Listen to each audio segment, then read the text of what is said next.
किसी ने पूछा है कि मेरा आने वाला कल कैसे अच्छा होगा। आने वाले कल में सब कुछ बेहतर और अच्छा हो सके, इसके लिए मुझे क्या करना चाहिए। एक व्यक्ति इस बात से दुखी था कि उसका भविष्य सुधर नहीं रहा था। वह जो भी भविष्य के बारे में सोचता वैसा नहीं होता। वह अपने आने वाले कल के बारे में चिंतित था। वह अपने भविष्य को लेकर परेशान था। वह जो भी कार्य कर रहा था वह उन सब में विफल हो रहा था। अपनी चिंता, परिवार की चिंता, बच्चों की चिंता उसे खाई जा रही थी। वह ऐसा क्या करे कि उन सब का भविष्य सुरक्षित हो जाए। इस चिंता के समाधान के लिए वह कई ज्ञानी लोगों से मिला, अपने मित्रों से मिला, सगे संबंधियों से मिला। किसी ने उससे कहा कि अपने रुपए को, अपने धन को किसी ऐसे कार्य में लगाओ जो भविष्य में तुम्हें ज्यादा मुनाफा या लाभ दे सके। किसी ने कहा कि तुम्हारे ग्रह नक्षत्र ठीक नहीं चल रहे हैं तो कुछ कर्म कांड करवाओ। तो किसी ने कहा कि छोड़ ना भाई, सब कुछ ठीक हो जाएगा, यह सब तो चलता ही रहता है। पर वह किसी की बात से संतुष्ट नहीं था। वह अपने सवाल का जवाब चाहता था कि ऐसा क्या किया जाए कि उसका भविष्य सुरक्षित हो जाए। दिन रात वह यही सोचता रहता। एक दिन उस व्यक्ति ने एक उड़ी बाबा के बारे में सुना। किसी ने उसे बताया कि उड़ी बाबा उसकी समस्याओं का समाधान कर सकते हैं।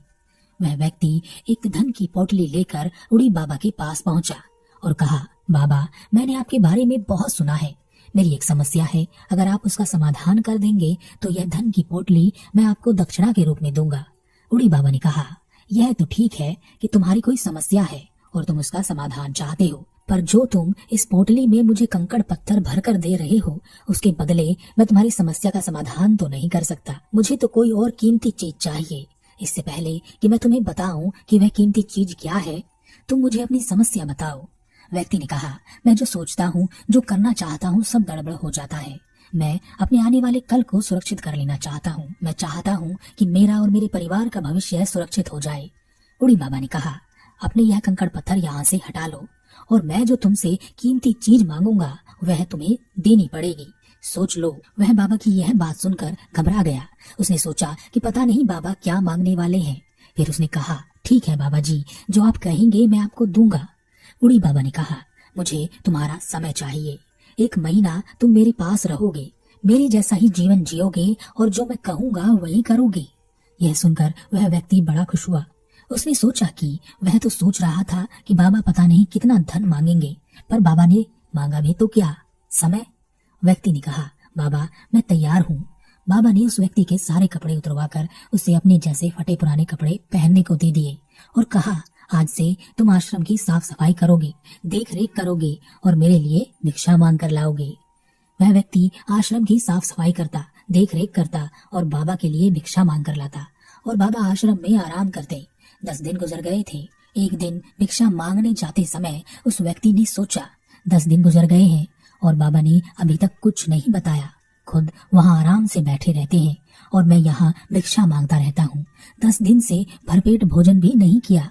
भिक्षा मांगकर वह उड़ी बाबा के पास पहुंचा और कहा, बाबा 10 दिन हो गए हैं और आपने भविष्य को सुरक्षित करने के संबंध में मुझे एक भी बात नहीं बताई है। सारा दिन बस काम कराते रहते हैं। मैं 10 दिन से रूखा सूखा खाना खा रहा हूँ, एक दिन भी मुझे स्वादिष्ट भोजन नहीं मिला है। उड़ी बाबा ने कहा, ठीक है, अगर तुम्हें स्वादिष्ट भोजन ही करना है तो तुम इस रूखे सूखे खाने को मत खाओ, इसे मैं खा लेता हूँ।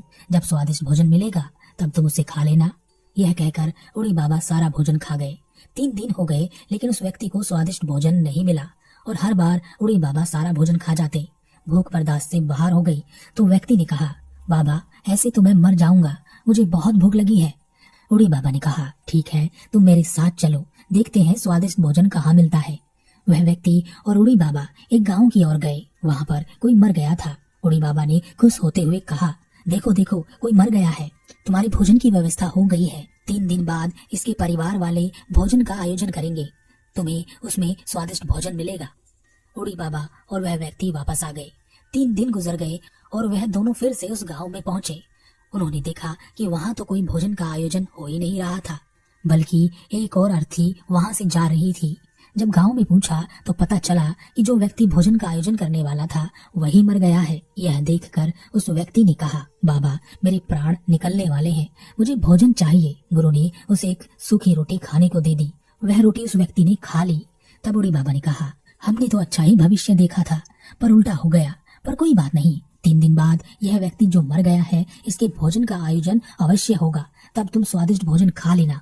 उस व्यक्ति ने 3 दिन तक अपनी भूख को संभाला ताकि जी भर के स्वादिष्ट भोजन खा सके। उसने तरह तरह के भविष्य देख लिए कि भोजन ऐसा होगा, उसमें यह चीजें होंगी। उसे रात को भी भोजन के ही सपने आने लगे। तीसरे दिन वह दोनों फिर से उस गांव में पहुंचे, लेकिन वहां कोई भोजन का आयोजन नहीं हो रहा था। लोग आ रहे थे और अपना शोक प्रकट कर रो रहे थे। तब किसी से उन्होंने पूछा कि भोजन का आयोजन क्यों नहीं हुआ। तब उन्हें पता चला कि यह भोजन अब 13 दिन बाद होगा। यह सुनकर उस व्यक्ति के सपने चकनाचूर हो गए। उसका सारा भविष्य टूट गया। भूख के मारे वह बिलक रहा था। बाबा और वह व्यक्ति वापस आश्रम आ गए। बूढ़ी बाबा ने कहा, क्यों पुत्र, अभी भी स्वादिष्ट भोजन ही करोगे? क्या जो भिक्षा में मिला है वह नहीं खाओगे? उस व्यक्ति ने वह रूखा सूखा भोजन लिया, आग जलाई और उस रूखे सूखे भोजन से स्वादिष्ट भोजन तैयार किया और खा गया। गुरु ने भी वह खाना खाया। भोजन वाकई में बहुत स्वादिष्ट था। व्यक्ति ने कहा, बाबा अब यह सब छोड़िए, मैं जाना चाहता हूँ। बहुत दिन हो गए हैं, मुझे भविष्य सुरक्षित करने का मंत्र दे दीजिए, मैं आपके पैर पड़ता हूँ। बूढ़ी बाबा ने कहा, अभी भी बात तुम्हारी समझ नहीं आई है। ध्यान से देखो और समझो। भविष्य को सुरक्षित करना, आने वाले कल को सुरक्षित करना, ऐसा ही है जैसा तुम्हारा भविष्य में स्वादिष्ट भोजन खाना था। क्या तुम्हें स्वादिष्ट भोजन मिला? लेकिन जैसे ही तुमने भविष्य में स्वादिष्ट भोजन का ख्याल छोड़ दिया और जो तुम्हारे पास था उससे स्वादिष्ट भोजन बनाने का विचार किया, उसी समय उसी वर्तमान में जो तुमने कर्म किया उससे तुम्हें स्वादिष्ट भोजन की प्राप्ति हुई। परंतु इसमें भी कोई निश्चितता नहीं थी। भोजन बनाते समय वह भोजन गिर सकता था, तुम्हारे मुंह पर चोट लग सकती थी, या यह हो सकता था कि कोई अन्य भूखा व्यक्ति आ जाता जिसे तुम्हें अपना भोजन देना पड़ता। तब इन तीनों ही स्थिति में तुम भोजन नहीं कर पाते। इसी तरह हम सभी भविष्य को संजो कर कर्म करते हैं। भविष्य जो है ही नहीं, वह तुम्हारे हर कर्म पर हमेशा बदलता रहता है। जैसे तुमने अगर भोजन नहीं बनाया होता तो तुम भोजन खा भी नहीं पाते। लेकिन जो है वह है वर्तमान। इस वर्तमान में जो है उसी को जीना जीवन है। तुम भविष्य सुरक्षित करने में लगे हो, लेकिन तुम उसे कभी सुरक्षित नहीं कर पाओगे। तुम कल का सूर्य उदय देखोगे, इसकी कोई निश्चितता नहीं है। जो लोग भविष्य को आधार मानकर कर्म करते हैं वह भले ही सब कुछ पा लें, फिर भी उनके पास कुछ नहीं होता, क्योंकि वह हमेशा चिंता में लगे रहते हैं, हमेशा परेशान रहते हैं, हमेशा दुखी रहते हैं, क्योंकि वह हमेशा भविष्य में ही लटके रहते हैं।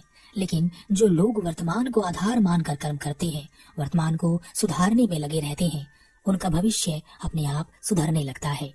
उस व्यक्ति को बूढ़ी बाबा की बात समझ आ गई। उसने फिर वर्तमान को आधार मानकर जीवन जिया। वर्तमान के अच्छे कर्म अच्छा भविष्य बनाते हैं, वर्तमान के बुरे कर्म बुरा भविष्य बनाते हैं। आज आप जो भी बोते हैं वैसी ही फसल भविष्य में काटते हैं।